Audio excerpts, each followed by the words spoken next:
fait, je me présente, Catherine Roy-Boulanger, je suis coordonnatrice du CAPRES. Je suis très contente que vous soyez là aujourd'hui. Je suis très contente aussi de pouvoir vous présenter notre présentateur, M. Barrette. Mais juste avant de le présenter un peu plus grandement, je vais vous parler un peu de pourquoi on a décidé de faire ce webinaire-là. En 2013, le CAPRES, en collaboration avec l'Association pour la recherche au collégial, le Carrefour de la réussite au collégial, le CDC, le Centre de documentation au collégial, le Centre de transfert de la réussite éducative du Québec, c'est-à-dire le CETREC, ces 5 organisations-là se sont mis ensemble pour collaborer afin de déterminer les conditions d'efficacité de l'aide par les pairs dans les collèges et les universités du Québec. Avec l'intention de dresser un portrait des pratiques en matière d'aide par les pairs dans les établissements d'enseignement supérieur et de rechercher des cadres de référence pertinents, le travail du groupe a permis, entre autres, d'identifier les conditions d'efficacité de l'aide par les pairs. Et c'est à partir de ce travail-là que M. Barrette va nous présenter les résultats de ces travaux-là et de travaux subséquents qui ont eu lieu par la suite. Juste avant de vous présenter M. Barrette, je vais vous parler un petit peu du fonctionnement du webinaire. Actuellement, la présentation est déjà sur le site web du CAPRES. Toute l'information concernant ce travail-là du groupe sur l'aide par les pairs et sur le site web du CAPRES dans la section dossier aide par les pairs. Donc, gênez-vous pas, vous pouvez aller consulter ça après la rencontre. Donc, vous avez en bas à gauche le déroulement du webinaire et vous avez en bas complètement le numéro de téléphone. Si vous avez un problème technique, n'hésitez pas à communiquer à ce numéro de téléphone-là. On pourra vous donner un coup de pouce s'il y a des choses qui ne fonctionnent pas. Prenez-le peut-être en note parce que tantôt, on va changer le visuel de la salle virtuelle et ça va être plus... Vous n'y aurez plus accès. Pour ce qui est du fonctionnement, pour prendre la parole aujourd'hui, je vous propose vous voyez en haut complètement, vous avez un petit bonhomme avec la main levée.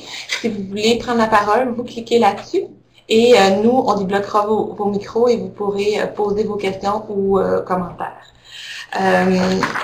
On va demander aux gens de pas mettre, on vous offre pas la possibilité de mettre votre caméra parce que ça prend énormément de bande passante et ça diminue la fonctionnalité de la plateforme. Pour ce qui est du clavardage, si vous ne voulez pas utiliser les micros et lever la main, vous avez un endroit en bas à droite. Il va changer un peu de place quand on va changer la structure du visuel, mais où il est marqué conversation. Vous pouvez poser des questions à cet endroit-là. Soit moi ou soit M. Barrette, on fera le suivi ou M. Barrette pourra y répondre plus facilement. Donc, je vous réitère, si vous avez des problèmes techniques, vous pouvez contacter quelqu'un au 418-657-4288, 657-4288.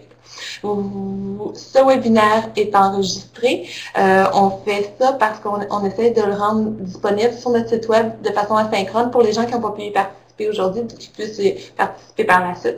Donc, c'est un webinaire enregistré. Voilà. Pour moi, juste avant de vous laisser avec M. Barrette, je vais vous le présenter. M. Barrette possède un bagage impressionnant de savoir et savoir-faire acquis tout au long de sa carrière. Il a été enseignant en anthropologie au Collège Annecy pendant 35 ans. Il est l'auteur de matériel didactique, expérimentateur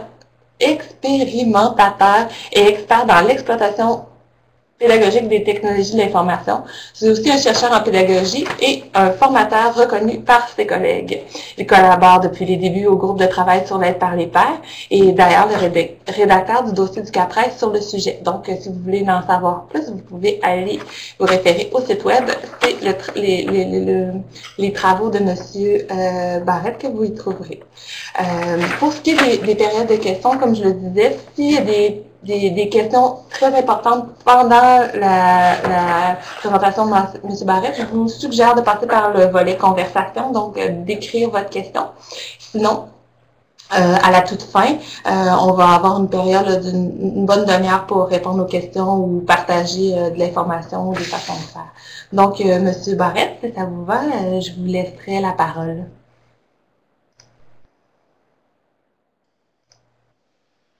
Alors, bonjour. Merci à tout le monde d'être présent. J'espère qu'on va passer un temps intéressant ensemble.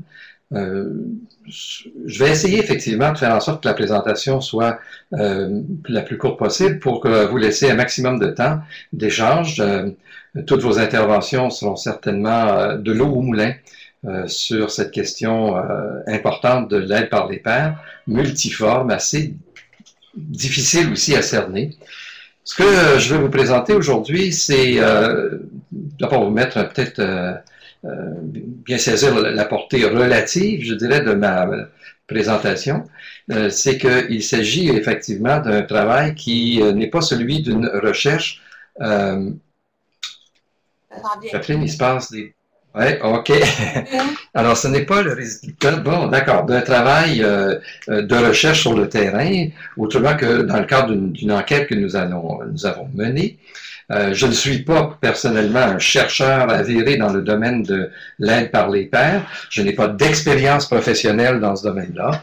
Mais effectivement, donc, dans le cadre du projet que Catherine vous a présenté tantôt, projet Interordre, j'ai participé à ces travaux-là et notamment travail sur la recension des écrits. Et vous pourrez trouver de toute façon des détails relatifs à toutes les opérations et aux travaux, les grandes conclusions, l'analyse plus détaillée que ce que je vais faire aujourd'hui à l'intérieur du dossier synthèse du CAPRES qui figure évidemment sur leur site web, mais dont vous trouverez aussi les références exactes dans la médiagraphie qui accompagne la présentation d'aujourd'hui.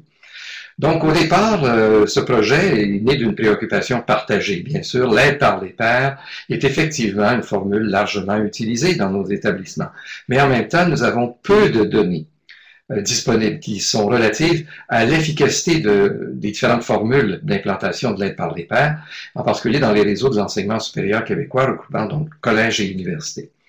En revanche, à l'échelle internationale, d'ailleurs dans le monde, on sait qu'il y a des recherches qui peuvent attester de son efficacité, mais ceci à certaines conditions. Et c'est justement ce que nous allons présenter aujourd'hui. Alors, au départ, le projet, notre petit groupe de travail, s'était donné 4 objectifs. Donc, réaliser un portrait des moyens utilisés au Québec. Il y a plus d'informations sur cet aspect-là dans le dossier, mais je vais effleurer quelques-uns des éléments qui y apparaissent. Nous voulions également colliger les cadres de référence relatifs aux conditions d'efficacité de l'aide par les pairs, tant parmi ceux qui sont répertoriés, utilisés dans nos établissements québécois qu'à l'échelle internationale. Et évidemment, on a des mandats par la suite de diffuser les résultats. La rencontre d'aujourd'hui, le webinaire d'aujourd'hui s'inscrit dans ce 3e objectif. Et éventuellement, nous souhaitons bien sûr repérer des acteurs, peut-être parmi vous, qui sont motivés à adapter, développer un cadre de référence pertinent respectant, disons, les particularités du réseau de l'enseignement supérieur québécois. Donc, à consulter, je parle bien sûr du dossier du CAPRES, mais également une médiagraphie du groupe de travail, donc une bibliographie, près de 180 titres, que vous trouverez également, dont vous trouverez la référence précise à la fin de la présentation dans la médiagraphie. 3 aspects donc à présenter aujourd'hui. Tout d'abord, quelles sont les différentes modalités qui exercent l'aide par les pairs? Deuxièmement, quels sont les effets qui sont recherchés et observés de l'aide par les pairs, et en même temps, quels sont les déterminants de ces effets? Donc, qu'est-ce qui constitue des conditions optimales pour observer, au fond, les effets recherchés, obtenir les effets recherchés? Donc, première partie de la présentation, quelles sont les différentes modalités de mise en place de ce qu'on appelle en général, de manière un peu abstraite, l'aide par les pairs?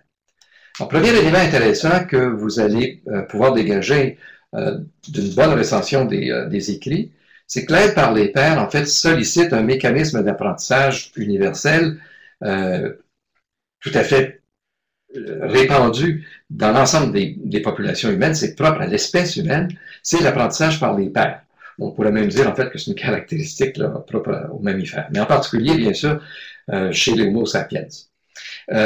Topping, qui est un auteur que nous citerons à plusieurs occasions, qui était vraiment un contributeur que nous avons particulièrement apprécié, dont je vous ferai part un peu plus tard de ses apports singuliers, nous dit que que l'apprentissage par les pairs, c'est un développement de connaissances et d'habiletés par l'entraide et le soutien entre des personnes qui ont un statut à peu près équivalent ou entre des collègues qui ont été jumelés ad hoc.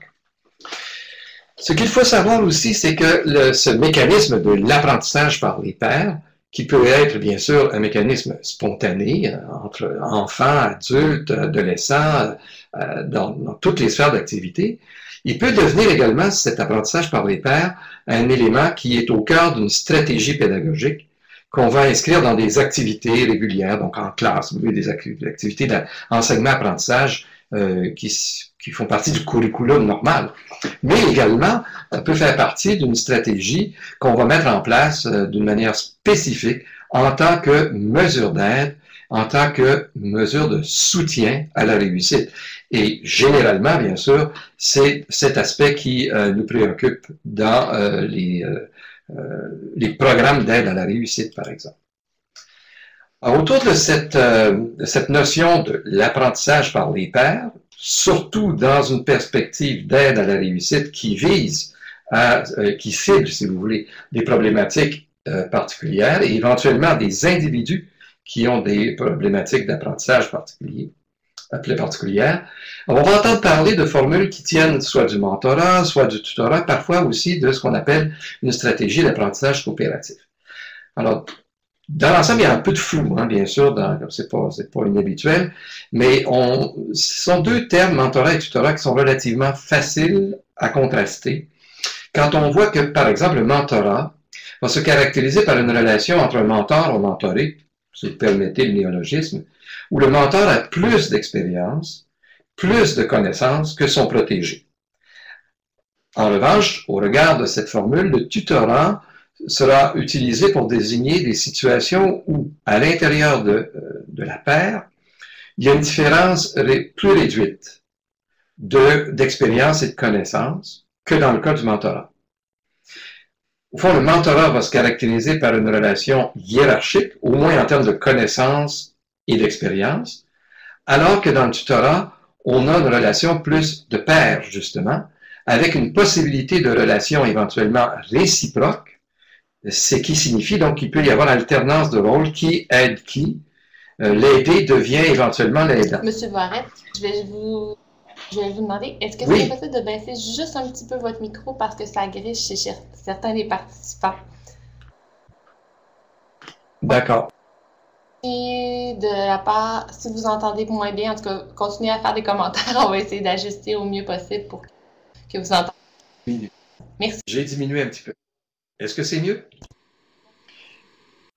Bon, l'apprentissage coopératif, quant à lui, semble assez distinct à la fois du mentorat et du tutorat, du fait que c'est généralement utilisé justement en tant qu'une stratégie à l'intérieur d'activités pédagogiques régulières. Il va se caractériser toujours selon Topping, l'apprentissage coopératif, comme justement des stratégies qui visent à mettre des étudiants, des élèves, dans une situation d'interdépendance positive, qui est organisée, donc il y a des règles, et qui est orientée, donc il y a un but, il y a une production attendue. Alors, souvent, l'apprentissage coopératif donc, va se distinguer du mentorat et du tutorat par le fait que ça ne vise pas nécessairement l'aide à la réussite auprès de certains élèves ou certains étudiants. Cette distinction-là, facile à faire au départ, nous pourrons la contester. Je la laisse, si vous voulez, à votre bon entendement. Peut-être que vous aimeriez poser plus tard des questions, à la fin des questions justement sur la distinction entre ces deux approches. Nous y reviendrons. Alors, ceci donc permet d'établir un petit peu le vocabulaire. Maintenant, quelles sont les différentes formules d'aide par les pairs, donc surtout mentorat, tutorat, qui peuvent être mises en place dans les différents établissements de niveau d'enseignement équivalent au nôtre.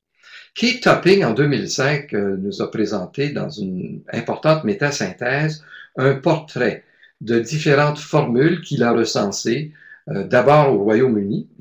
Keith Topping est de l'université de Dundee, en Écosse, mais a travaillé à travers l'ensemble du Royaume-Uni, mais s'est intéressé aussi à des formules mises en place tant aux États-Unis qu'en Australie, donc en gros dans le monde anglo-saxon, anglophone.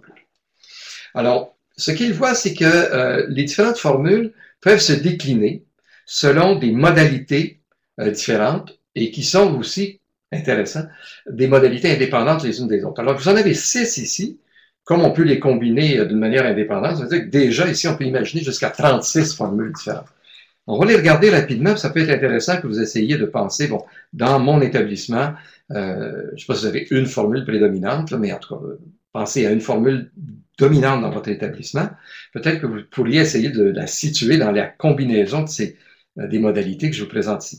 Alors, certaines de ces approches peuvent être des compléments externes au cours.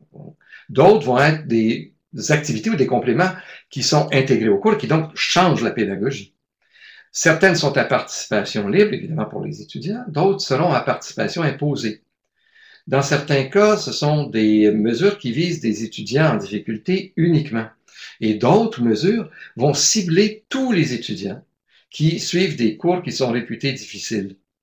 Certaines des mesures sont centrées sur la matière. On entend ici donc la discipline, si vous voulez. Donc, d'autres vont être centrés plutôt sur des stratégies métacognitives, là, donc apprendre à apprendre. Certains des programmes ou des mesures ont des cibles à atteindre qui doivent être mesurables. D'autres peuvent fixer des cibles générales, mais il n'y a pas véritablement de processus d'évaluation pour vérifier, mesurer l'atteinte des cibles. Dans certains cas, on a des diades alternantes, dont je parlais tantôt, lorsque si vous voulez, la différence entre les deux membres d'une diade est relativement faible. Donc, j'ai appelé ça grand T, donc pour montrer un peu l'équivalent, en tout cas la proximité des statuts, entre un tuteur et un tutoré devenant à l'occasion tuteur, et par opposition à une situation d'une diade beaucoup plus ferme, fixe, où on a une personne qui est déclarée d'autorité en termes de connaissances, en termes d'habileté, et qui va devenir plus mentoré. Bon. Alors, vous pouvez, comme je vous le dis, je vous invite à penser un peu à vos stratégies en disant où est-ce que je pourrais être dans ces différentes modalités-là. Ce qui est intéressant, c'est que c'est déjà révélateur du fait que, à partir de cette recension de pratiques existantes, Keith Topping est capable, au fond, de décrire jusqu'à 36 types de formules différentes. Donc, vous pouvez vous demander combien j'en ai dans mon établissement de formules qui sont différentes. Un autre travail fort intéressant pour connaître un peu les différentes formules utilisées et mises en place dans les établissements, c'est le travail d'un chercheur américain, David Arendale, qui maintient à chaque année à jour une importante médiagraphie une recension des écrits sur des expérimentations dans le domaine. Sa recension est cependant filtrée. C'est une revue de la littérature, une recension des écrits qui est critique. Et donc, ces critères sont assez sévères. Donc, il ne retient dans sa médiagraphie que les expérimentations, que les programmes qui touchent les études supérieures. Bon, ça nous concernerait.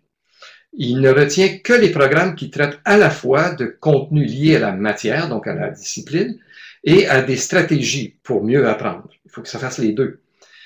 Il ne retient que les programmes qui ont des procédures systématiques qui ont été reprises dans au moins un autre établissement. Donc, ce n'est pas des cas isolés.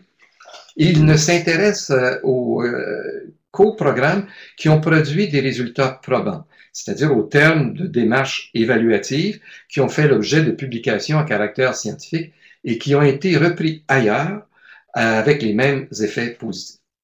Alors, restreignant donc sa recension, filtrant sa recension des écrits, il nous propose une typologie, une organisation des différentes formules selon le tableau que je vous présente ici. Le vecteur important, c'est d'abord de distinguer entre les programmes qui offrent des compléments qui sont externes au cours par rapport à d'autres où les activités d'aide à la réussite mettant en place l'aide par les pairs sont intégrées au cours, donc ils vont modifier le cursus habituel. Alors, les différents programmes apparaissent avec des termes. Alors ça, c'est quand même important de vous le souligner. Ces termes-là ont valeur, en quelque sorte, de branding, de marque de commerce. Donc, ce sont des appellations contrôlées, littéralement, là, dans le domaine. Alors, dans les compléments externes au cours, il y en a 3, puis il y en a 3 aussi, donc, du côté de ce qui est intégré au cours. Alors, rapidement, on a une appellation contrôlée dite Supplemental Instruction. Ce sont donc des compléments qui sont externes au cours et qui sont fortement suggérés, mais à tous les étudiants de cours qui sont réputés difficiles. On a le Structured Learning Assistance, aussi externe au cours, qui sont obligatoires pour les étudiants des cours réputés difficiles. Et on offre une sortie de service une fois que des objectifs communs qui ont été fixés pour tout le monde ont été atteints par les individus. Donc, chaque fois que les individus atteignent les objectifs, ils peuvent se retirer du service. C'est très axé sur des éléments de contenu disciplinaire, donc les objectifs de réussite, c'est vraiment des objectifs de réussite dans tel et tel cours. Donc, c'est axé sur une maîtrise de la matière disciplinaire. Mais en même temps, dans le cadre des rencontres, il y a une modélisation de comportements adéquats qui là, vont faire référence à des stratégies du type méta, apprendre à apprendre. Bon. Dans le domaine de l'externe au cours, on a par exemple l'Accelerated Learning Groups. Ce sont des compléments qui sont externes au cours. Donc, ça ne vise pas, ou ça n'entraîne pas, si vous voulez, une modification du déroulement des activités régulières d'enseignement-apprentissage. Et là, ici, on va cibler des étudiants qui présentent des lacunes sévères. Et on leur fixe des contrats de réussite sur une base d'un diagnostic individuel. Donc, il y aura des objectifs individuels. Et on crée non pas des diades ici, mais des triades avec 2 étudiants qui présentent des lacunes et conséquemment des objectifs qui sont très proches et un tuteur qui vise à les guider à travers l'atteinte de leurs objectifs. Deuxième programme intégré au cours, c'est l'Emerging Scholars Program. Ici, il s'agit donc d'actions positives auprès de nouveaux étudiants qui appartiennent à des communautés défavorisées ou discriminées. Bon, aux États-Unis, on comprend les problématiques particulières, mais on n'échappe pas à ça non plus au Québec. À ces dimensions-là de communautés défavorisées ou discriminées. Et cette action positive, avec des programmes intégrés au cours, elle se fait à l'intérieur d'une démarche holistique, communautaire, avec des programmes de soutien par les pairs, des membres de la même communauté qui vont assister les nouveaux élèves dans les établissements dans le domaine de l'apprentissage et les accompagner aussi pour faciliter la transition puis une meilleure intégration dans les établissements. Toujours dans le domaine des stratégies qui modifient les approches pédagogiques, vous avez une approche brandée encore, donc marque de commerce, le Video-Based Supplemental Instruction. Il s'agit en fait d'activités d'apprentissage qui se font en équipe de pairs, de petites équipes de pairs, et le prof n'est pas physiquement en présence. C'est en fait une séquence vidéo, des petits extraits vidéo qui sont créés avec le prof, au cours de laquelle le professeur va présenter un élément. C'est très fragmenté, l'approche micro-objectif. Il va présenter un élément de matière et une petite tâche à réaliser.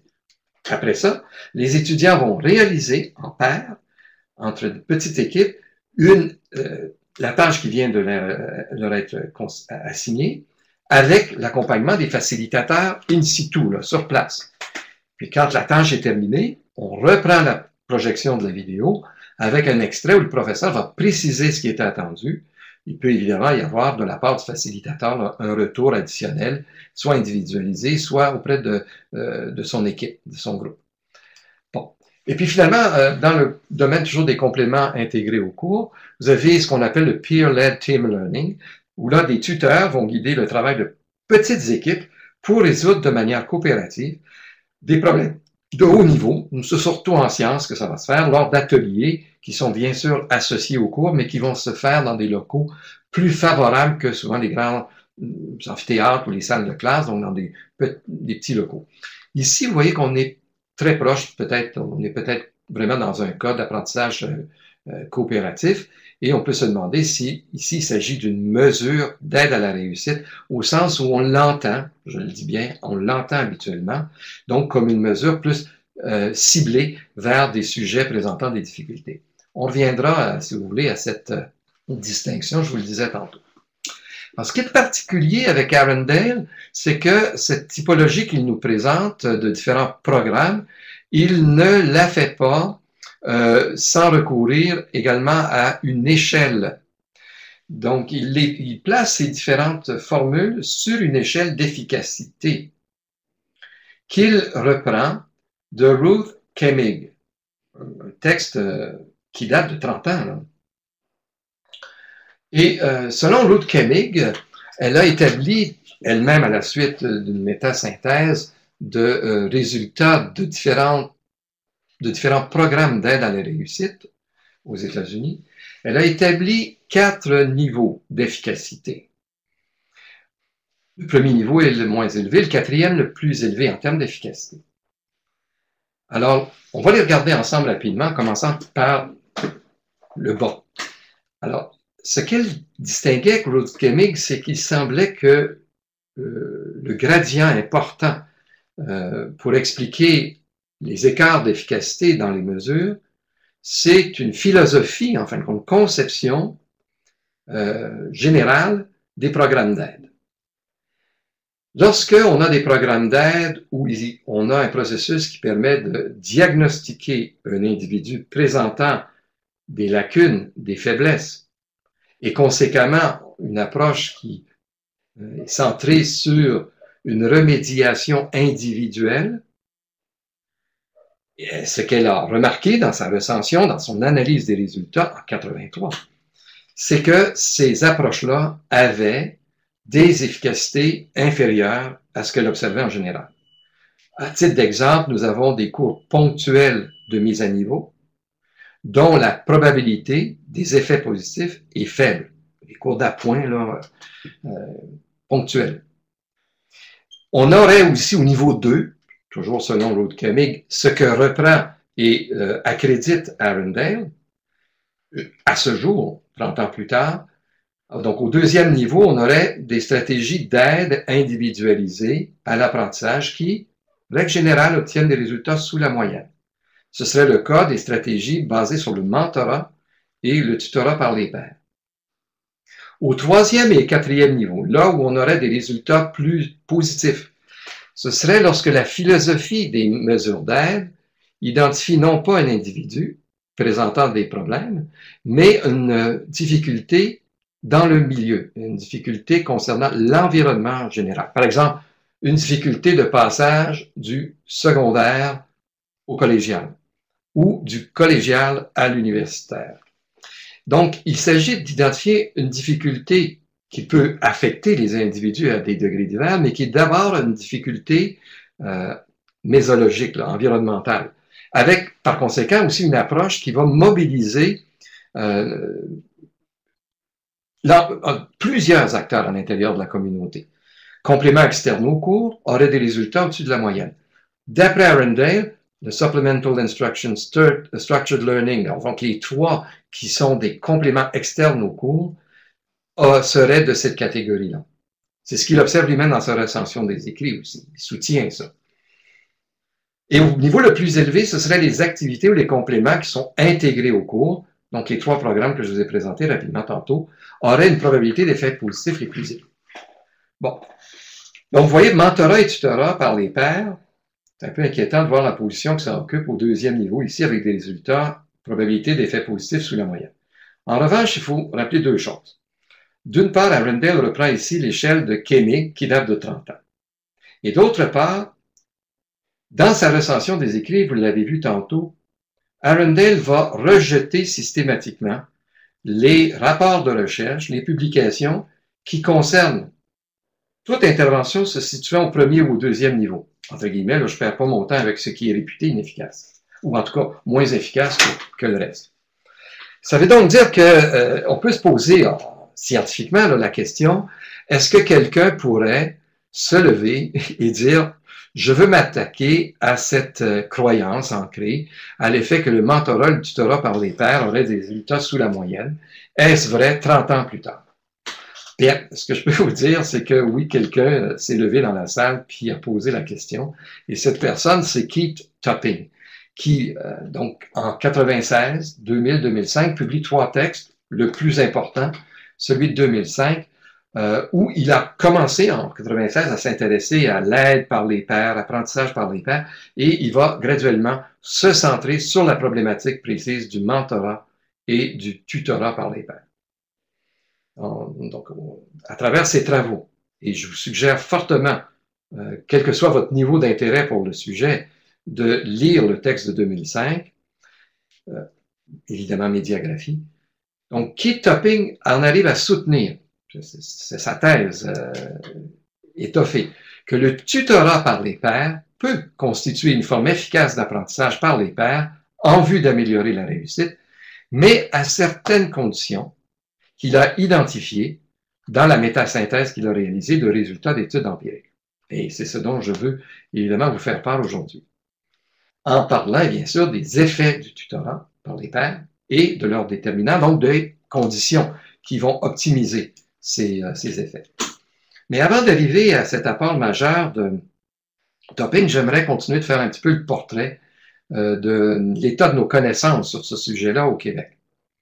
Alors, vous avez, porte à votre attention, si vous voulez, un article de Cartier et Langevin qui date de 2001, quand même un bon moment, pratiquement 15 ans, qui portait sur les centres d'aide dans les collèges. Donc, c'est une formule évidemment très répandue dans les établissements du réseau collégial et qui existe depuis très longtemps.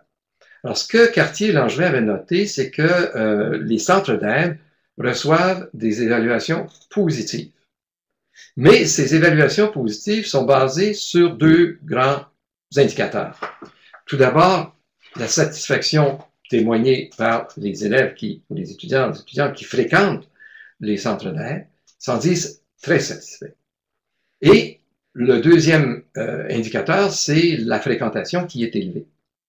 En revanche, note Cartier et Langevin, elle signale que les résultats rapportés, résultats sur l'amélioration, évidemment, ou les retombées sur la réussite comme telle, les résultats qui sont rapportés se font sans comparaison systématique avec des groupes témoins, ni par rapport aux étudiants eux-mêmes avant l'intervention et après l'intervention.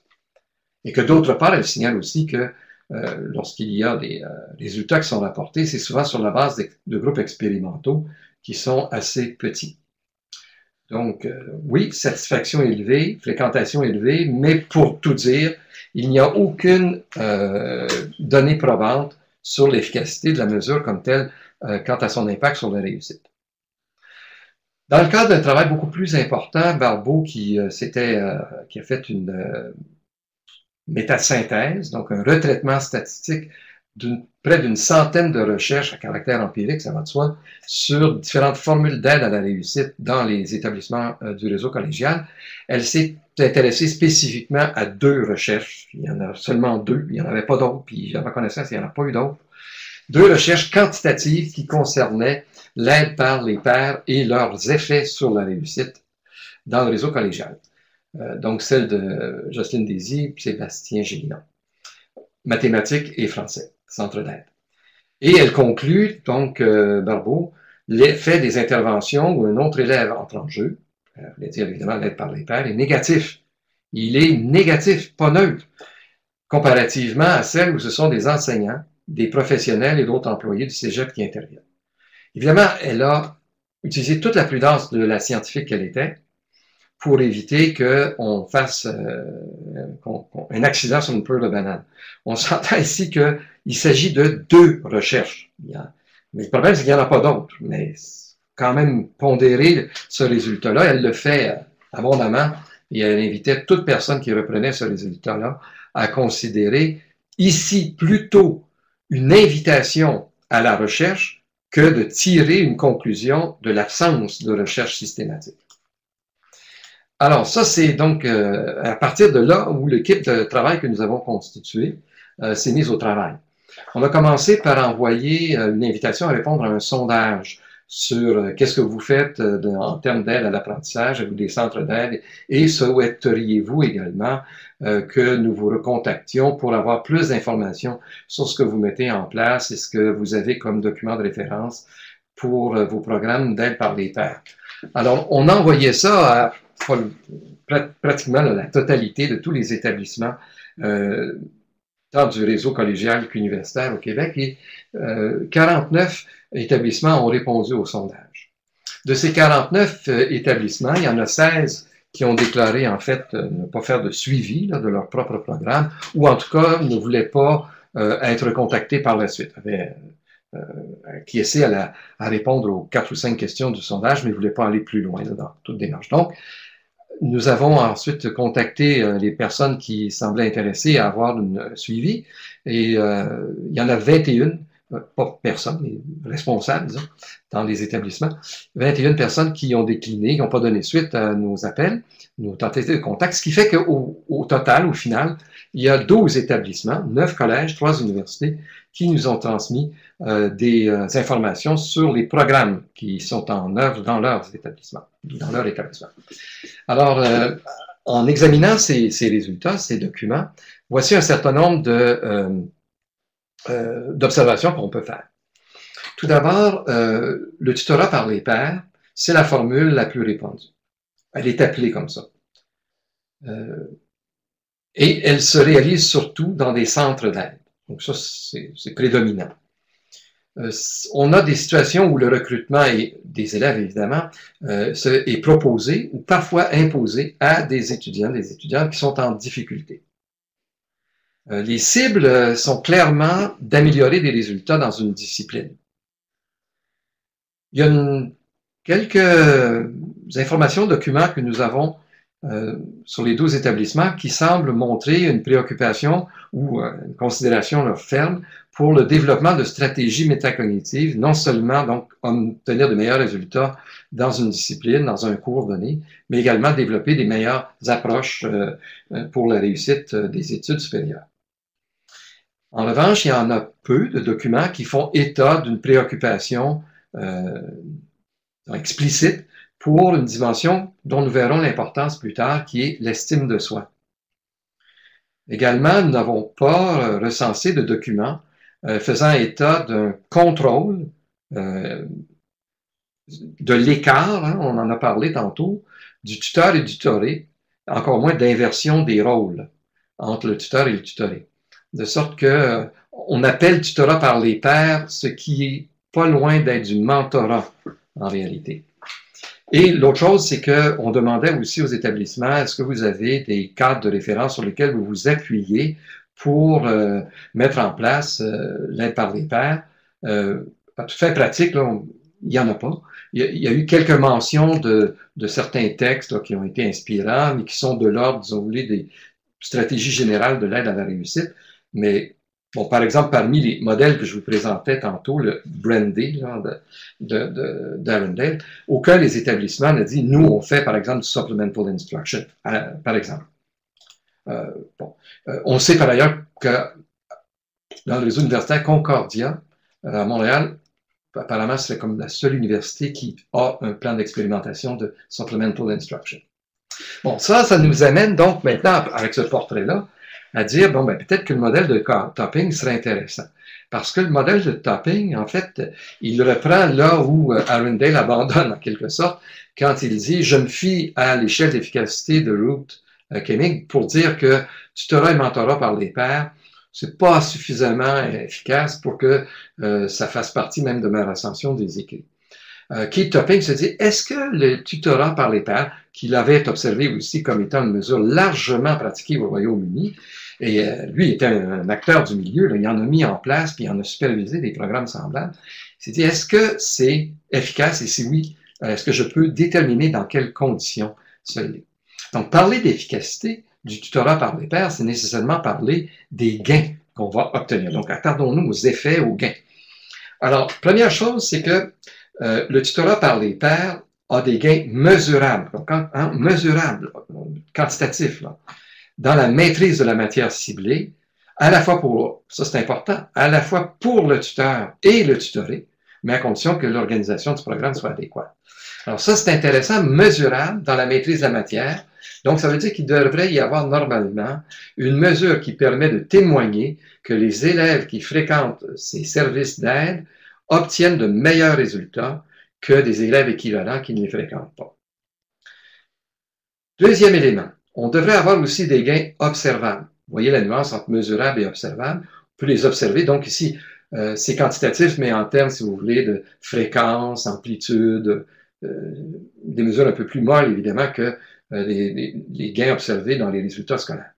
Gains observables en habileté sociale et communicationnelle qui soient transférables, en habileté pratique aussi, et sur le plan socio-affectif. Donc ici, l'estime de soi est une des dimensions importantes des effets que devrait avoir le tutorat par les pairs. En même temps, donc, Topping note que il y a dans ce qu'il a recensé des écrits de super beaux exemples, mais en même temps d'inquiétants contre-exemples d'optimum coût-bénéfice. Donc, il y a effectivement dans sa recension d'écrits des cas de pratiques exemplaires, mais il y en a d'autres aussi où on se dit non, vraiment, ça, il ne faudrait pas arriver au même type de résultat que ce qu'on obtient ici. Topping a ici une attitude de chercheur que j'apprécie beaucoup, c'est que par rapport à cette situation où on a des exemples et des contre-exemples, il n'a pas tendance à dire, OK, on va faire une moyenne et dire des choses comme, en moyenne, on obtient très peu de résultats positifs avec le tutorat par les pairs. Selon lui, le fait qu'il y a de si beaux exemples et le fait qu'il y a quelques contre-exemples, c'est un signe qu'il y a certaines conditions à respecter pour obtenir le maximum d'efficacité. Allons voir ce qui distingue les merveilleux exemples des contre-exemples pour identifier les caractéristiques distinctives qui seraient les clés de la réussite. Parmi donc les effets sur les connaissances qu'on voudrait obtenir, il y a tout ce qui concerne la modification, la restructuration, l'extension des connaissances.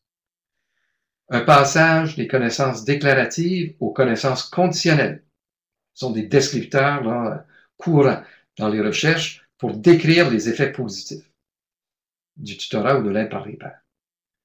Un passage de l'apprentissage en surface à l'apprentissage en profondeur. Et on dit, ça c'est important, que ça se manifeste rapidement dans de meilleurs résultats scolaires. Donc, améliorer les connaissances disciplinaires, ça doit se traduire rapidement par de meilleurs résultats scolaires. Sur les habiletés cognitives qui sont plus générales, on est dans le domaine du transfert, de la généralisation et des processus métacognitifs. Alors, ce qu'on appelle les habiletés pratiques, c'est l'habileté à se concentrer sur une tâche, à gérer son stress, à gérer son temps. J'attire votre attention sur le fait que tout ce que je suis en train de vous énumérer sont des retombées positives qui concernent non seulement le tutoré, mais également le tuteur. Par exemple, c'est particulièrement clair ici, lorsqu'on s'intéresse aux effets sur les habiletés en communication. Savoir interroger, formuler des hypothèses, écouter, expliquer, ce sont des retombées dont devraient profiter à la fois le tuteur et le tutoré. Les effets socio-affectifs du tutorat. Une augmentation de l'attribution causale interne juste, donc pas accuser tout le monde à l'extérieur de soi des difficultés qu'on rencontre, mais non pas non plus développer un discours qui s'attribue à soi l'ensemble de ces difficultés, et même dans certains cas, d'attribuer à, comment dire, même une incapacité innée. Jocelyne Daisy, par exemple, a fait une deuxième recherche après celle qu'elle avait menée, qui est plus de nature qualitative, et elle interroge les élèves qui fréquentent ces centres d'aide, et elle a observé notamment, on a des extraits dans son rapport de recherche, des élèves qui ont intériorisé un discours en disant « Je n'ai pas, moi, une capacité innée comparable à celle de mes collègues, et c'est pour ça que j'ai appris que je ne serai jamais capable de réussir en français ou en mathématiques. Je ne l'ai pas, là. » Bon.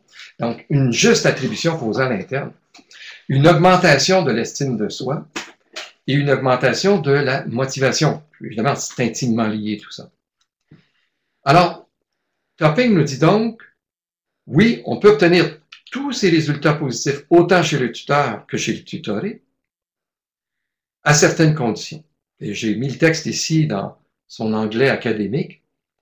Additionally, the average effect size across many studies is generally modest, again emphasizing the importance of appropriate selection of method for purpose and context, and the need to quality assure implementation. Donc, l'effet global est généralement faible, ce qui démontre encore une fois l'importance de faire une sélection appropriée de la méthode que l'on utilise en fonction de nos buts et du contexte, et de la nécessité aussi de faire une évaluation qualité, une certification qualité de ce que nous mettons en place. Donc, tout ce qu'on vient de voir devrait profiter à la fois au tuteur et au tutoré. Les deux peuvent profiter de ces avantages qu'on vient de vous présenter, mais à certaines conditions. Quel est donc le modèle? Quelles sont les propositions que fait Topping pour dire, si vous voulez optimiser les retombées positives du tutorat ou du mentorat par les pairs, en particulier du tutorat, tel que je vous l'ai défini, enfin qu'il est défini selon ce que je vous présentais tantôt, bien, les conditions sont relativement simples. Ça ne représente pas nécessairement une révolution à bord, si vous voulez, des centres d'aide ou des mesures que nous avons mises en place depuis plus d'une décennie, plusieurs décennies. La première condition, c'est de mieux contrôler l'écart tuteur-tutoré. Je vous dirais pour se rapprocher d'une situation de tutorat et s'éloigner d'une situation de mentorat. Selon Topping, il existe un écart optimal de compétences et de connaissances entre le tuteur et le tutoré qui doit se situer dans ce qu'il appelle une zone intermédiaire et qu'il assimile dans sa théorisation de ses observations, dans sa modélisation des observations qu'il tire de sa métasynthèse. Il dit que ça doit être cette zone intermédiaire assimilable à la zone de développement proche de Vygotsky. Donc, première recommandation, faire un pairage plus serré entre le tuteur et le tutoré pour s'assurer que l'écart entre les deux évite deux situations extrêmes. Et encourager, pour favoriser les retombées positives des deux membres de la diade, favoriser, quand c'est possible, et selon les modalités où c'est possible, l'inversion des rôles. Alors, voici une figure qui représente sommairement cet écart tuteur-tutoré. Bon, je vois que dans le transfert, malheureusement, de la présentation, là, il y a un élément graphique qui a disparu. J'imagine que dans la présentation originale, ça a été maintenu. Je vais vous donner les éléments complémentaires qui ne sont pas visibles ici à l'écran, en tout cas sur le mien. Donc, vous avez sur l'axe des X un écart tuteur-tutoré et sur l'axe Y, la montée, l'axe des retombées positives sur les chances de réussite du tutoré. Donc, à gauche, on a un écart tuteur-tutoré qui est très, très faible. Dans cette situation-là extrême, ce qui n'apparaît pas ici, c'est qu'on aurait une situation type qu'on peut appeler la situation où un aveugle mène un autre aveugle. Donc, comme l'écart de compétences et d'habilité est très faible, il y a un très fort risque que le tuteur soit en train de conduire son tutoré à ancrer des erreurs. L'autre extrême, c'est la situation où l'écart entre le tuteur et le tutoré est très grand, où en fait le tuteur agit comme un mentor ou encore comme un ersatz de professeur. Et pourtant, c'est bien un pair, quelqu'un qui a essentiellement le même statut que le tutoré. Dans ce cas-ci, il y a un effet négatif sur l'estime de soi, sur l'image de soi. On peut appeler ça ici le cas où le tuteur, aveugle par l'abondance de ses performances et de ses connaissances, il va aveugler le tutoré et ça va entraîner une perte d'estime de soi, un découragement et une intériorisation d'une inhabilité innée chez le tutoré. La zone intermédiaire, c'est celle qui est située au centre, évidemment, qui maximiserait dans le modèle théorique de Topping les retombées à la fois pour le tuteur et le tutoré. Et j'avais écrit ici, donc dans l'élément graphique, une situation où tuteur et tutoré s'éclairent mutuellement, surtout si on a la chance à l'occasion de faire des inversions de rôle. Deuxième grande recommandation de Topping, c'est de faire en sorte que les programmes de tutorat se développent dans le temps. Qu'un programme commence par une première phase, passe par une autre phase et tende à se terminer dans une dernière phase. En d'autres mots, si on assiste à une rencontre de tutorat en début de programme, on assiste à des interventions qui seront très différentes de celles auxquelles on assiste vers la fin du programme. Il faut faire en sorte qu'au fil des rencontres, on obtienne rapidement un certain nombre d'effets qui vont devenir des déterminants lors des rencontres suivantes. Alors, un de ces effets-là, d'après Topping, qui est très important, c'est d'obtenir rapidement des gains pointus, rapides et manifestes, tangibles pour le tuteur, le tutoré. Ces gains-là doivent concerner des éléments de contenu disciplinaire. Si rapidement l'élève qui fréquente le programme voit ses résultats s'améliorer, voit la maîtrise de certains éléments pointus s'améliorer, ça va avoir un effet d'encouragement à poursuivre à l'intérieur du programme. Ça va avoir un effet positif sur l'estime de soi, sur sa motivation. Et là, on va pouvoir graduellement, au fur et à mesure que des gains rapides et manifestes se concrétisent, passer à des stratégies métacognitives, commencer à développer une approche qui va cibler des gains à long terme, des éléments transférables, des habiletés, un discours métacognitif, et éventuellement développer une attribution causale interne plus juste et développer l'autonomie. Donc, d'abord des gains manifestes, en vue d'obtenir rapidement et de manière évidente de meilleurs résultats scolaires, effets positifs, motivation, estime de soi et confiance dans le rendement du temps investi et de l'énergie investie dans la fréquentation du service d'aide. Puis, viser graduellement des effets à long terme. Donc, au fur et à mesure que se réalisent les gains, le tuteur vise à développer de plus en plus des habiletés et des compétences à mieux étudier, mieux gérer son temps et son stress.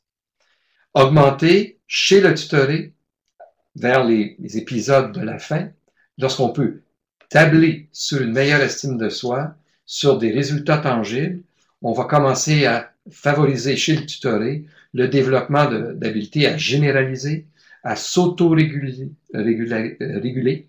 à contrôler consciemment l'amélioration de ses résultats scolaires, développer une juste attribution causale et devenir autonome. Alors, vous voyez, ces grandes transformations dont je vous parle ne seraient pas nécessairement très compliquées à mettre en place et d'après Topping, au fond, seraient les grands ingrédients qui permettraient au programme d'aide par les pairs de maximiser les chances de retombées positives. Alors, à la fin, donc, vous avez ici, vous pouvez télécharger la présentation et donc, vous avez ici les éléments médiagraphiques que j'ai utilisés dans le cadre de la présentation. Donc, Catherine, si tu veux, je ne sais pas s'il y en a qui vont vouloir revenir sur une planche en particulier, mais la présentation comme telle est terminée et donc on peut passer à la phase des... Oui, merci beaucoup, M. Barrette. Écoutez, il y a des gens qui ont raté la fin de la présentation. Le visuel est disparu pour certaines personnes. Vous avez en bas ici, à gauche, le lien pour aller sur le site du CAPRES et y avoir accès. Elle est déjà disponible. On est déjà gelé. Je pense que les pages blanches sont apparues vers la fin. Donc, vous avez raté les dernières pages et elles vont être disponibles. Et on va faire l'ajustement là, pour que ce soit la bonne présentation. Pour l'instant, c'est les présentations qu'on a publiées, mais on fera les modifications là, pour les petits manques dans le graphique là, sur le lien avec le mentor-mentoré. On a déjà des questions.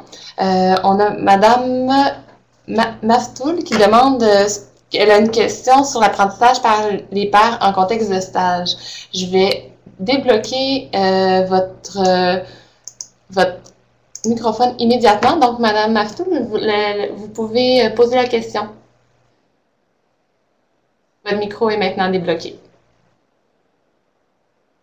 Si ça ne fonctionne pas, moi, je vous suggère de nous l'écrire. Moi, votre micro de mon côté devrait fonctionner. Il y a peut-être une problématique au niveau du fonctionnement.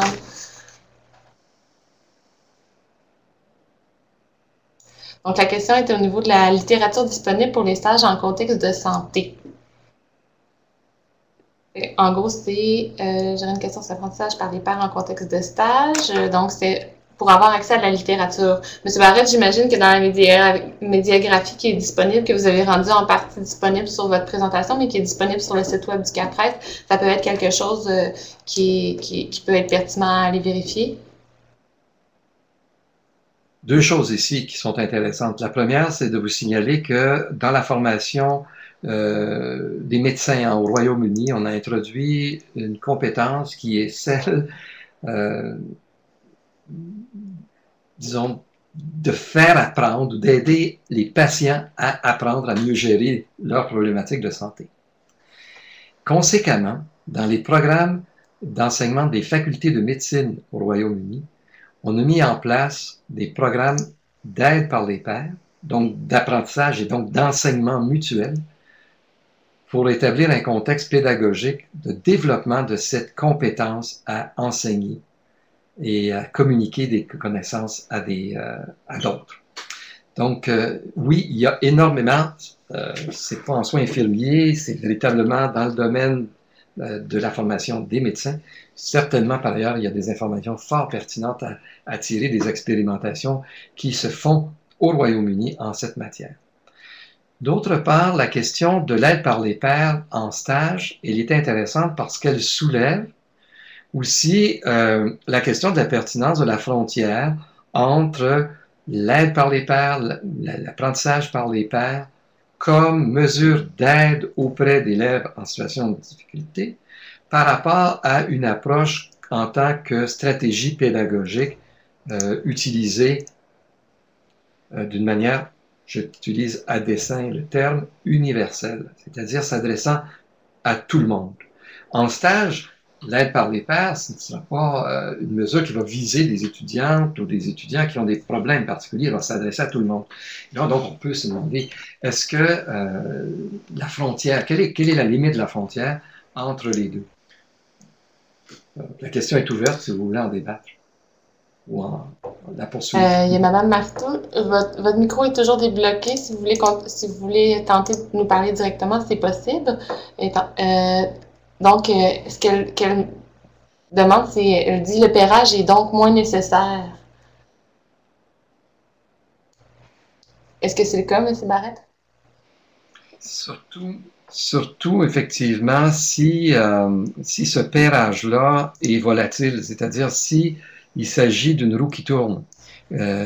Si, par exemple, le pairage est consacré entre les deux membres de la même diade, il faudrait éventuellement faire effectivement attention à ne pas pairer des cas extrêmes, ou avec des étudiants très faibles, avec d'autres très faibles. C'est des situations de gestion de classe là, qu'on rencontre régulièrement dès qu'on fait faire, par exemple, des travaux d'équipe. J'ai donné des cours en sciences humaines, programme sciences humaines. On avait des équipes formées d'étudiants qui faisaient le cours de méthode de recherche. Il fallait faire attention, effectivement, pour mettre à l'intérieur de la même équipe des étudiants particulièrement faibles, parce que le fait qu'ils soient en équipe faisait juste alourdir les cas de difficulté présentés par chacun des individus.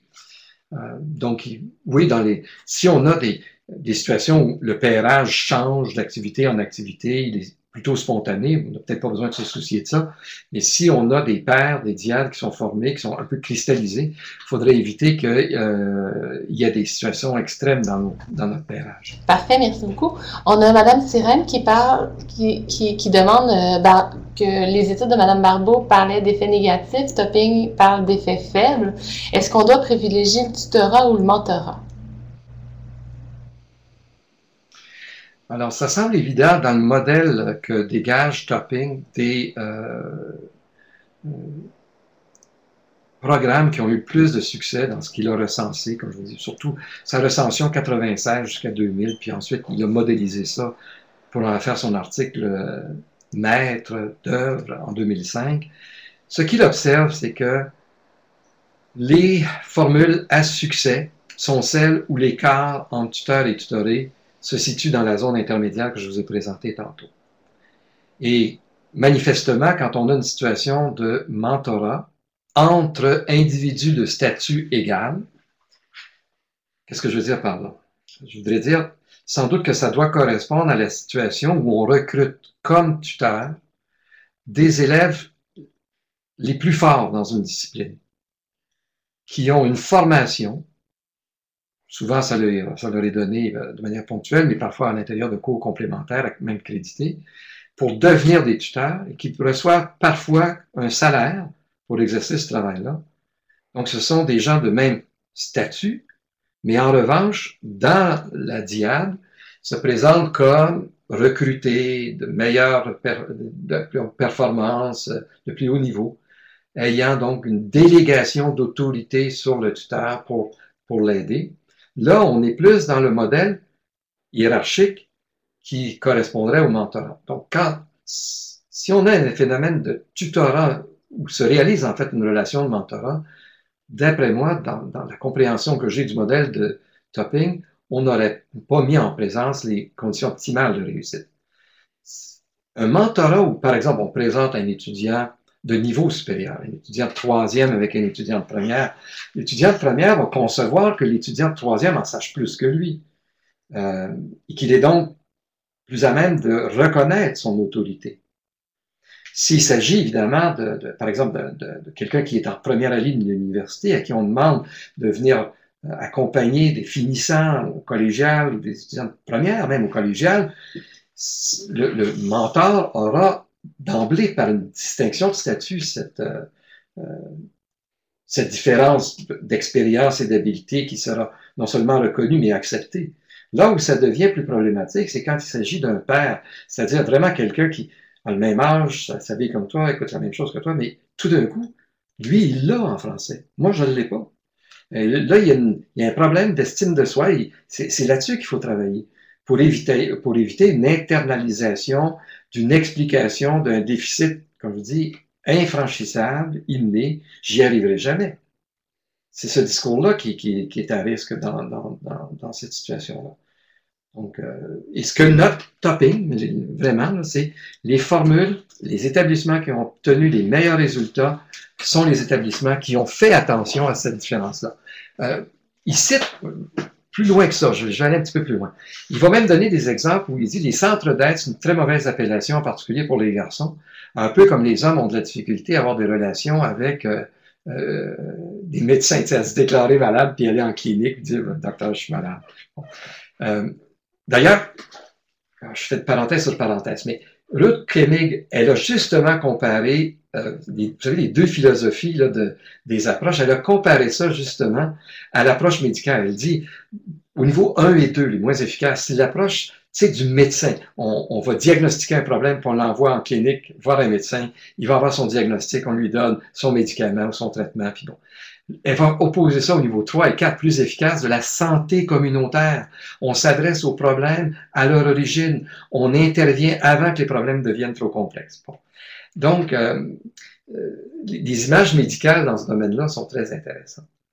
Alors, donc, Topping dit, l'idée d'un centre d'aide, ça se rapproche trop d'une clinique médicale, puis ça va souvent être quelque chose que les garçons vont avoir de la difficulté en particulier à accepter, de dire « j'ai besoin d'aide ».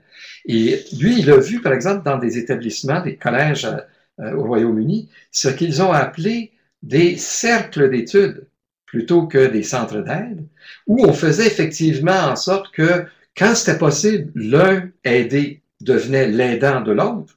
Et tout ça se faisait sous la supervision de tuteurs qui n'étaient pas appelés tuteurs ou mentors, mais qui étaient appelés des coachs d'équipe, des coachs de clubs d'études.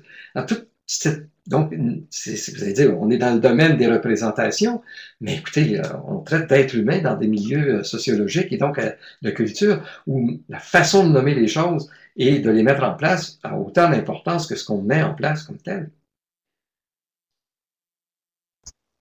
Est-ce que Madame Sirène, ça répond à votre question? Votre micro était ouvert. Si vous voulez, gênez-vous pas pour répondre. Je vous propose, il y a des gens qui posent des questions dans le chat, je vais continuer à les passer, mais gênez-vous pas, si vous voulez les poser par votre micro, vous n'avez qu'à appuyer sur la petite main levée en haut et un à la suite de l'autre, là, je pourrais débloquer vos micros pour que vous puissiez la poser. Donc, j'avais, Madame Sirène dit que ça répond à sa question. Merci beaucoup, Monsieur Barrette. J'ai Madame Juliane Bérubé qui demande, doit-on offrir de la formation aux tuteurs afin de les aider à bien accompagner les tutorés? Oui, oui, certainement. Là, encore là, l'ensemble des chercheurs est unanime à cet effet-là. On n'improvise pas, on s'improvise pas dans la relation tuteur-tutoré. Mais également plusieurs, toujours dans cet esprit de faire en sorte que les programmes s'intéressent symétriquement aux tuteurs et aux tutorés. Plusieurs recommandent également qu'il y ait aussi un accompagnement des tutorés dans le processus de tutorat. Comment on réussit non seulement à accompagner un tutoré, mais comment on réussit à être accompagné par un tuteur. Donc, il insiste également sur des éléments. Évidemment, il ne faut pas surcharger non plus, écraser le tutoré. Il va déjà en avoir bien assez à tenter d'assimiler les éléments qu'il a assimilés pour améliorer ses résultats scolaires. Mais plusieurs soulignent l'importance que ce n'est pas, il ne faut pas tout remettre dans les mains du tuteur pour la réussite de la relation. Donc, des éléments aussi d'accompagnement sur les clés de la réussite de la relation par un minimum de formation du tutoré, de l'aider. On avait aussi Madame Laprise, excusez-moi, je ferme mon micro entre les interventions pour pas déranger Monsieur Barrette, mais on avait aussi Madame Laprise dans la même, sur le même champ. Qu'en est-il des tuteurs qui sont mentorés par des enseignants afin qu'ils agissent avec des collègues étudiants? Est-ce que ça devient plus efficient quand c'est des enseignants qui deviennent les mentors des tuteurs?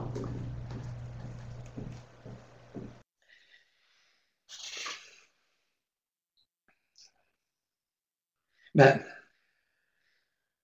là, il y a deux choses. Si on regarde les résultats qu'avait considéré Denise Barbeau, ce qu'elle nous dit dans sa conclusion, c'est que dans l'ensemble des mesures d'aide, hein, c'est ça, elle compare ça à l'ensemble des mesures d'aide, elle dit que le tutorat par les pairs a obtenu, dans le cas de 2 études, des effets négatifs. Et que ailleurs, elle a obtenu des résultats soit neutres ou des résultats positifs. Mais là, c'était dans l'ensemble des mesures d'aide, pas seulement dans le cas de mentorat et tutorat. Bon, bien sûr, mentorat et tutorat, c'est assez explicite que il s'agit d'une intervention qui fait appel à quelqu'un d'autre qu'au professeur. Donc, on fait intervenir quelqu'un d'autre. Pourquoi? Bien, parce qu'on pense, en fin de compte, bon, parce qu'on pense en réalité que l'approche des difficultés disciplinaires, de discipline, là, pas au sens comportemental, mais de contenu, là, les difficultés avec les contenus dans une discipline vont probablement être mieux levées si on multiplie les perspectives sur cet objet-là. Si on maintient un prof, par exemple, qui, dans son enseignement, a une certaine perspective sur l'objet, et qu'on lui donne comme tâche d'ajouter des rencontres, mettons, au bureau, là, mais qui continue d'explorer cet objet-là dans la même perspective, on ne pense pas que c'est ce qui est le plus facilitant pour obtenir un déblocage chez les élèves qui ont des difficultés à assimiler ces éléments-là. Ce qui est mis en place avec le mentorat et le tutorat, c'est l'idée que débloquant une nouvelle perspective, une nouvelle approche, on va obtenir probablement de meilleurs résultats. Souvent, les tuteurs vont avoir une façon d'expliquer qui va simplifier, développer aussi, disons, l'idée que chez l'aidé, il peut arriver au même résultat puisqu'il s'agit d'un pair. Pour ça, notamment, que l'inversion de rôle, c'est très intéressant. Topping dit l'inversion de rôle, ça peut se faire comme dans un cercle d'études. Une semaine, c'est un qui aide, le lendemain, ou la semaine d'après, celui qui a été aidé aide son prochain, puis ainsi de suite. Mais il y a d'autres formules, par exemple, où des gens sont aidés pendant un trimestre ou une année, puis on les invite à devenir des aidants au trimestre ou à la session ou l'année suivante. Dans ces cas-là, celui qui est passé par là l'année d'avant peut dire, écoute, j'étais dans la même situation que toi l'année passée. Moi, ce qui m'a aidé à comprendre, c'est quand j'ai vu que c'est cet exemple-là, moi, qui m'a fait débloquer. Donc, de prendre des exemples, c'est ça au fond l'idée de la zone proximale de Vygotsky. Cette idée de prendre des exemples qui sont juste à la portée de celui qu'on va aider. Souvent, les profs font des explications d'un niveau qui n'est pas atteignable. Il utilise un vocabulaire, il utilise des référents qui sont explicites, qui sont clairs d'après le prof, mais qui ne sont pas à la portée de l'élève. Tandis que le tuteur ou un mentor proche va avoir des exemples à sa portée, un vocabulaire. Il va peut-être même contourner, disons, le vocabulaire académique, appelons-le comme ça, pour arriver avec des images qui sont plus faciles à comprendre. À partir du moment où la compréhension est installée, là, on pourra approfondir le niveau de compréhension, utiliser un langage et une modélisation plus sophistiquée. Et souvent, recours à l'analogie, recours à des cas vécus. Moi, ce qui m'a aidé l'année passée, j'ai buté là-dessus. Je peux te donner mes trucs. Bon, ça, c'est rarement un prof qui est capable de tenir ce genre de discours-là auprès de ses étudiants qui éprouvent le maximum de difficultés. Merci beaucoup. En lien avec ça, il y a Mme Bérubé qui avait posé la question précédente, qui se demandait où est-ce qu'on peut trouver de la documentation en lien avec la formation pour accompagner les tuteurs et les tutorés. Est-ce que c'est quelque chose que vous avez? Dans la recension des écrits, pas ce que je donne à la fin de la présentation, c'est simplement les sources que j'ai utilisées pour la présentation. Mais si vous vous référez à la recension des écrits qui a été réalisée par particulièrement le Centre de documentation collégiale, là, qui était membre de l'équipe de travail, dans cette recension-là, vous allez trouver énormément d'études de cas. Et dans ces études de cas, donc, vous allez trouver abondamment de références à des programmes de formation des tuteurs. Comme je disais, c'est consensuel, cette nécessité-là. De même que si vous regardez, par exemple, dans les programmes qui sont, comme je vous disais, à appellation contrôlée, là, que présente Arundel, ce qui est intéressant quand on est avec ces approches-là d'appellation contrôlée, c'est que si vous faites, par exemple, du SI, là, le Supplemental Instruction, qui est peut-être le programme le plus connu, le plus répandu, c'est que vous disposez de cahiers de charges. Donc, vous avez des procédures, vous avez des cahiers sur quoi on doit former les tuteurs, vous avez une communauté, vous pouvez partager avec d'autres établissements qui sont justement des tuteurs pour vous, donc qui sont tout proches, ils vont dire, ah, nous, quand on a commencé, on a rencontré telle difficulté, qui vont vous aider à faire cette implantation-là. Et évidemment, la question de la formation des tuteurs est inévitable. Ils auront à vous proposer des documents là-dessus. Il y a des séminaires qui se font. C'est une communauté de pratique et une communauté d'apprentissage, donc avec toutes les retombées intéressantes que ça représente. Parfait. On avait Madame Laprise qui vous remerciait pour la réponse que vous avez faite à sa question et qui demandait, nous avons tenté de... Oh, excusez. Nous avons tenté de la présence prof au centre d'aide. Ils ont tenté de la présenter aux profs au centre d'aide pour utiliser... Oh, je ne suis pas sûre de la question. Nous avons instauré un tutorat par... Pourquoi pas l'inviter à la Oui, bien... Oui, je vais demander à Mme Laprise, je vais vous activer votre microphone. Vous allez pouvoir c'est activé maintenant. Est-ce que vous êtes en mesure de nous poser votre question? On n'est pas certain de la façon dont elle s'était formulée. Si vous n'êtes pas capable de prendre la parole, je vais plutôt passer à la question de Mme Mir, puis je pourrai par la suite, je vais la relire adéquatement et je la reformulerai. Il y avait Mme Mir qui disait qu'il n'est pas facile de choisir une appellation pour les services. C'est en lien avec ce que vous avez répondu tantôt au lieu d'avoir des centres d'aide, ça pourrait être je me rappelle, des groupes avec des coachs ou des trucs comme ça.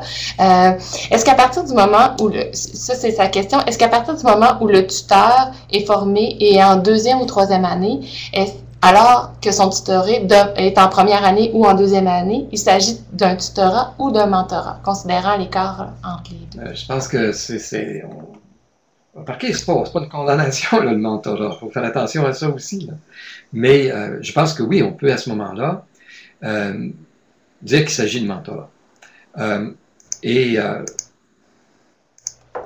D'une part, l'écart est statutaire d'un élève de troisième. Il est formé.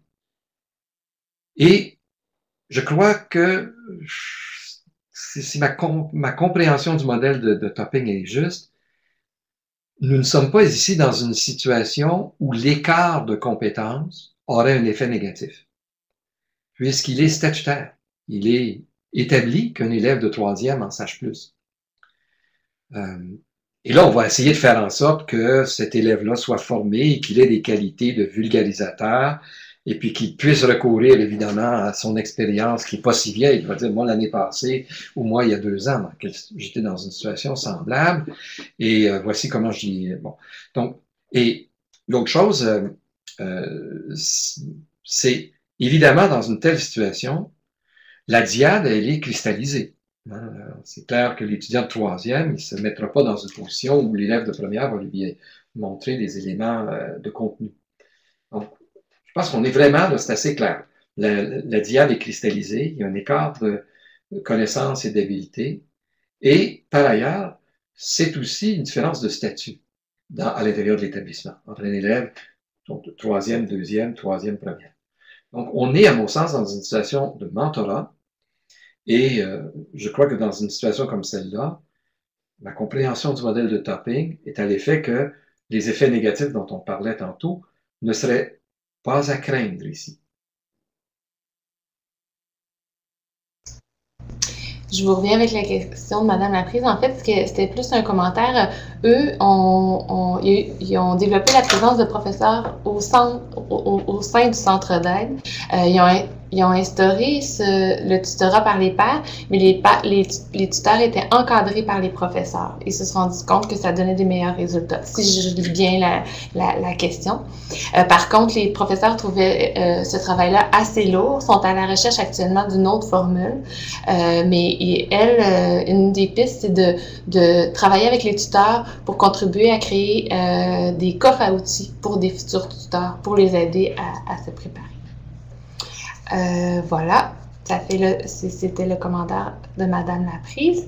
Il y a une question qui avait été soulevée, ça ramène un peu tout ce que vous avez mis depuis le début, c'est avec les données, est-ce qu'il y a des données qui suggéraient que la formule qui est utilisée actuellement dans les centres d'aide est à améliorer, remettre en question? Est-ce que c'est un peu ce que vous avez vu à travers votre... Ben, en fait, l'espèce d'enquête qu'on a menée, il faut être très prudent parce que ce que je vous ai présenté tantôt, hein, c'est à l'effet, par exemple, que au total, nous avons très peu d'évidence. Il y a un très grand déficit de recherche dans le domaine.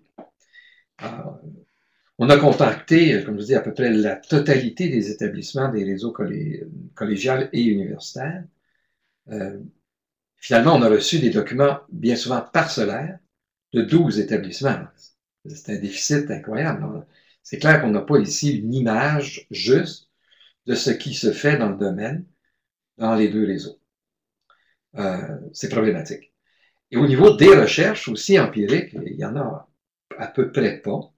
Et celles que nous avons, bon, sont pas très encourageantes. C'est clair au niveau des résultats, mais en même temps, on ne peut même pas conclure de ça. En réalité, la seule conclusion qui s'impose, c'est nous ne savons pas exactement ce qui se fait et encore moins quel résultat ça a. Donc, effectivement, il y a ici un appel d'urgence à documenter mieux ce qui se fait et à établir par le biais d'observations et de données probantes, les résultats, les effets de ces mesures-là. Ça, il y a un appel très clair dans ce sens-là. Parfait, merci beaucoup. Je vois des gens qui sont encore en train d'écrire. Une autre question qui nous avait été posée, c'était, vous avez parlé de l'échelle de Kimming. Elle a été développée en 83, ça fait déjà 30 ans. Est-ce que la validité est questionnée? Est-ce que... J'aimerais poser la question directement à David Arundel, puisque d'année en année, il la reprend, cette échelle-là, dans le justificatif de la sélection qu'il fait des écrits relatifs aux différents programmes d'aide par les pairs. Bon, alors, comme je vous dis, je ne suis pas un chercheur de ce milieu-là, je ne suis pas en situation non plus dans un milieu de recherche, dans un centre de recherche universitaire, donc mes outils de recherche sont strictement par le web, pour l'instant, et j'ai buté désespérément cette question sur mon clavier. Est-ce que Arundel a été confronté à ce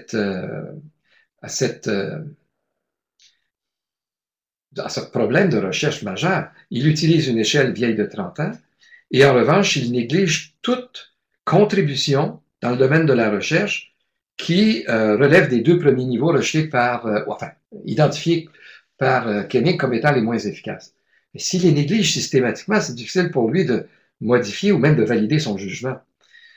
Ça vaudrait la peine de retourner à ces publications-là. Et c'est ça qu'a fait Topping, en fin de compte. Il a commencé à le faire en 96. Donc, il s'est dit, qu'est-ce qu'il y en est, en fait, de cette formule qui est quand même la plus répandue du mentorat et du tutorat par les pairs? Et ce qu'il dit, c'est, ouais, effectivement, résultats mitigés. Généralement positifs, mais faiblement. Des très beaux exemples, des très mauvais exemples. Je vais essayer de voir s'il y a des conditions qui expliquent dans quel cas ça marche mieux. Vous voyez, c'est pas très, très compliqué. Contrôle de la distance, tuteur-tutoré, si on parle de tutorat. Et un cycle de développement des mesures pour faire en sorte qu'on obtienne rapidement des bons résultats. On ne s'attaque pas tout de suite, si vous voulez, dans le programme d'aide avec les tutorés, avec des problèmes de gestion de temps ou des problèmes métacognitifs. Attaquons-nous au problème initial. J'ai tel problème dans tel cours, j'ai de la difficulté avec tel et tel et tel élément. On va définir les éléments, on va travailler pour obtenir les meilleurs résultats là-dessus. On va se concentrer sur 3 règles grammaticales, on va les travailler, tu vas obtenir les meilleurs résultats là-dessus. Ensuite, on en prendra 3 autres, puis on va travailler là-dessus. Et au fur et à mesure que les résultats positifs s'accumulent, on reprend ces résultats positifs, on développe la motivation, on développe l'estime de soi, on développe l'idée que ça valait la peine de venir ici, tu vois, ça commence à donner des résultats, puis on commence à développer graduellement un discours sur qu'est-ce que tu as fait, comment tu as fait, quelles sont les stratégies que tu as mises en place pour arriver à ces résultats-là, puis on les explicite, puis on fait travailler graduellement les stratégies. Et donc, c'est comme ça, au fond, qu'on laboure le champ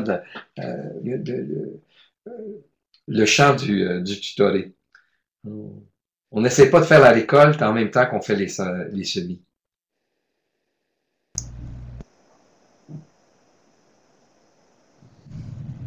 Merci beaucoup. On a une dernière question. Je ne sais pas s'il y a d'autres personnes qui ont des questions. Je vous suggère de les mettre, soit lever la main ou les mettre tout de suite dans la conversation. Mais on a Madame Laprise qui dit « Des comités de pratique pour les tuteurs ont-elles déjà été explorés? »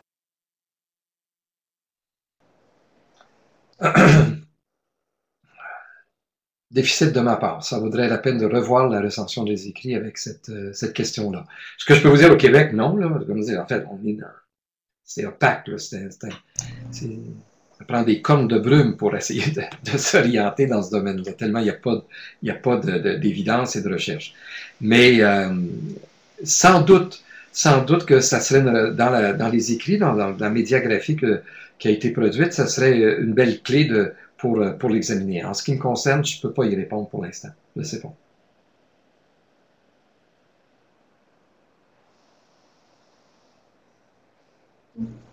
Merci beaucoup. Il y a des questions qui sont en train d'écrire, qui sont en train de s'écrire. Il y a Madame Laprise qui vous remercie. En attendant que les gens complètent leurs questions, je vous réinvite à justement aller sur le site du CAPRES pour voir ce que l'ensemble du groupe de travail a fait. Le dossier de M. Barrette également. Et il y a la médiagraphie, il y a une infographie qui est vraiment facilitante, qui a été développée par le CETREC. Il y a beaucoup de documentation. C'est là, c'est gratuit, c'est libre. Donc, servez-vous-en. Suite à la rencontre, s'il y en a qui ont des questions, gênez-vous pas non plus pour nous les communiquer. Au CAPRES, on est là pour ça aussi. On va essayer d'y répondre ou de trouver des gens qui sont en mesure de le faire pour vous. Donc, c'est principalement des remerciements, Monsieur Barrette.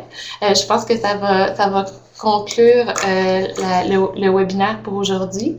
Je remercie toutes les gens qui étaient là, mais principalement M. Barrette pour ce temps-là et cette présentation-là. C'était très intéressant. Je pense que c'est questionnant pour beaucoup de gens aussi. C'est le fun de pouvoir voir comment on peut améliorer notre pratique.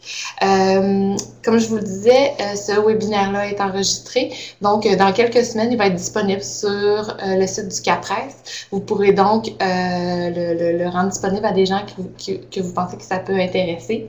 Je veux aussi vous souligner que s'il y a des gens qui veulent s'inscrire à l'infolette du CAPRES, justement pour être mis au courant des dossiers qui sortent sur l'aide, comme le dossier qui est sorti sur l'aide par les pairs, les webinaires qui s'en viennent, tout ça est facilement disponible en vous abonnant à l'infolettre.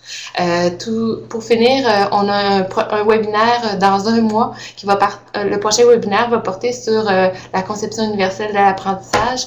Ça va être la présentation de pratiques pédagogiques inspirantes, à la fois au niveau collégial et universitaire, dans la classe, mais aussi comment justement des communautés de pratiques se sont développées pour appuyer les enseignants et aussi là, la vision d'une conseillère pédagogique au niveau universitaire. Donc, ça va être un webinaire à cet effet-là. Et après Noël, le dernier dossier qu'on a sorti au CAPRES puis qui sort encore tranquillement, c'est celui sur les pistes pour accroître la persévérance et la réussite en enseignement supérieur. Donc, les webinaires vont être affichés au retour des fêtes. Il va en avoir plusieurs en lien avec ce sujet-là. Mais juste avant, je laisse la parole à M. Barrette qui a un dernier petit mot à vous dire. Votre participation. Vous savez que c'est un des objectifs du comité de travail aussi, de faire en sorte qu'on maximise les transferts de connaissances dans le domaine. Et comme vous êtes des praticiennes, des praticiens, c'est certainement une invitation que je fais en ce moment à ce que votre savoir soit aussi rendu le plus explicite possible. Alors, toute personne qui voudrait poursuivre la recherche dans ce domaine-là est évidemment fortement invitée à le faire. Et l'équipe que nous avons formée, notre groupe de travail, se prêtera volontiers comme un groupe d'assistance si vous voulez être aidé, accompagné initialement dans le développement d'un projet de recherche relatif à l'efficacité de l'aide par les pairs. Je relevais le thème de l'approche universelle de l'apprentissage parce que, bon, je vous avais dit, on peut se demander dans quelle mesure on devrait toujours maintenir la distinction entre des formules mentorat-tutorat qui visent des étudiants en situation de difficulté par opposition à des stratégies pédagogiques d'apprentissage coopératif. Et je crois personnellement que introduire une conception universelle de l'apprentissage dans une réflexion sur l'aide par les pairs serait très fertile. Alors, sur ces mots, pour moi, merci beaucoup de votre belle présence et principalement, j'espère qu'elle aura auprès de certaines d'entre vous des retombées à moyen terme, vous invitant à faire part de vos connaissances, de vos expériences et éventuellement d'amener des recherches pour approfondir les conditions d'efficacité de nos mesures dans les réseaux collégiaux et universitaires. Et encore merci, M. Barrette. On me posait la question quand est-ce aura lieu le prochain webinaire sur les pratiques pédagogiques en conception universelle de l'apprentissage. C'est le 8 décembre à 10h. L'inscription va être sur le site web sous peu. Elle va être envoyée par l'infolette également. Je vous invite, je vais vous envoyer tout de suite quand on va fermer le webinaire un petit sondage de satisfaction. Ça nous aide beaucoup, nous, à améliorer nos webinaires. Donc, si vous êtes en mesure de le remplir, ça prend quelques minutes, mais Mais c'est quelques questions, c'est vraiment tout court, mais ça nous aide énormément. Donc, je remercie tout le monde. S'il y a quoi que ce soit, des questions, des commentaires, des interrogations, n'hésitez pas, on est là pour ça. On est au bout du fil ou au bout du clavier. Merci beaucoup. Bonne journée à tous.